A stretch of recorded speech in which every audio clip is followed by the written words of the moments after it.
Much like Blake Lively, this movie may have lied. We don't know. This was not an action superhero film. It was kind of an unintentional comedy. Much like how it is in like Sharknado or The Meg. Let's get into what's not that bad about this movie.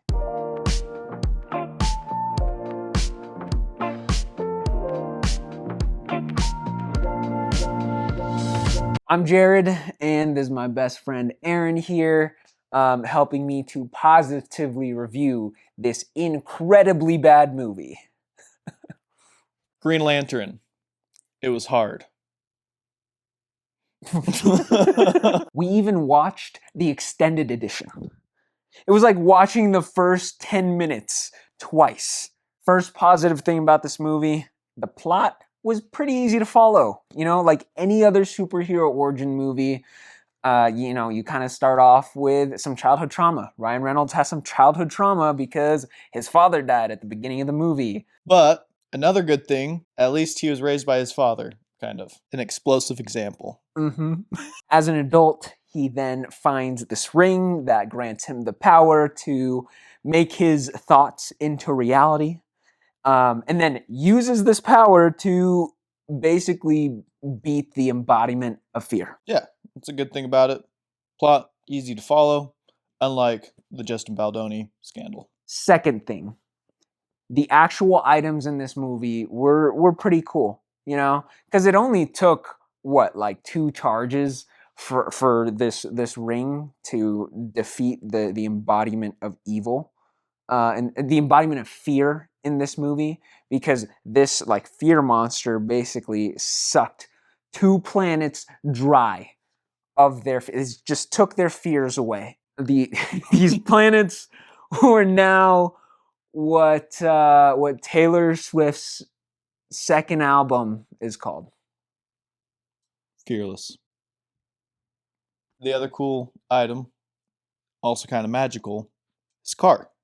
It always came back. He left that thing at least 4 times.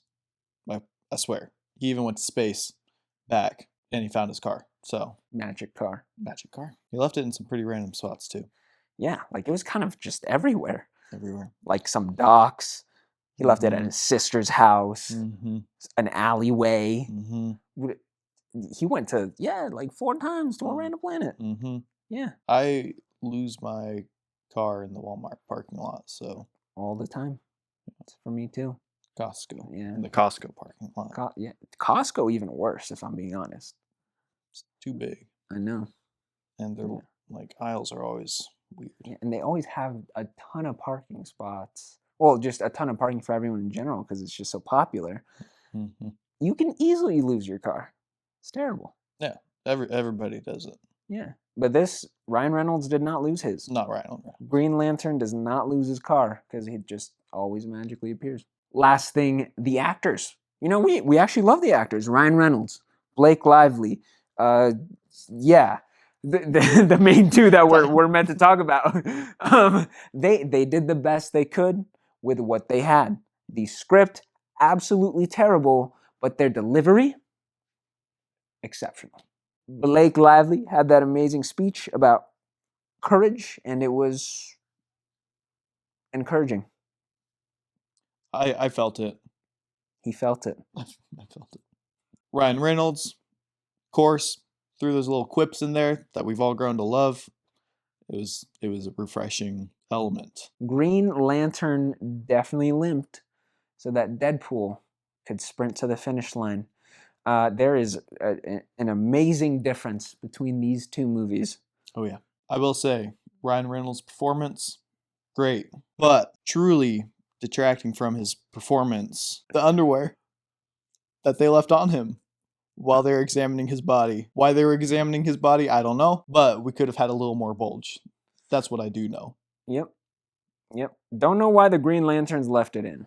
Like, they took off everything else. Everything else. But it's even like they gave him a special pair of underwear. Like, I don't think you could find that underwear on Earth. Just a pair of white boxer briefs. But they were like perfectly form-fitted. Exactly. Much like the presence of a bulge there was definitely a presence of some chemistry. Ryan Reynolds and Blake Lively's chemistry was not the worst in this movie. It definitely, I felt it. I felt like they liked each other for sure, right? Love, we may never know because Ryan Reynolds was with Scarlett Johansson at the time. So, also, this movie missed, mostly because they had the opportunity to really utilize two comedic geniuses in this movie. One being Ryan Reynolds, and the other being Taika Waititi. Taika Waititi was in this movie. That's insane. He looked young, he had curly hair, he had glasses, didn't even notice. But not a lot of people really noticed. But with him in this movie, they could have had an amazing comedy duo happening there. That's right. We were graced by a young Taika Waititi in this movie. And he, positive thing is that he delivered his 6 lines with finesse and charm. So there you have it. The positive things about the Green Lantern movie.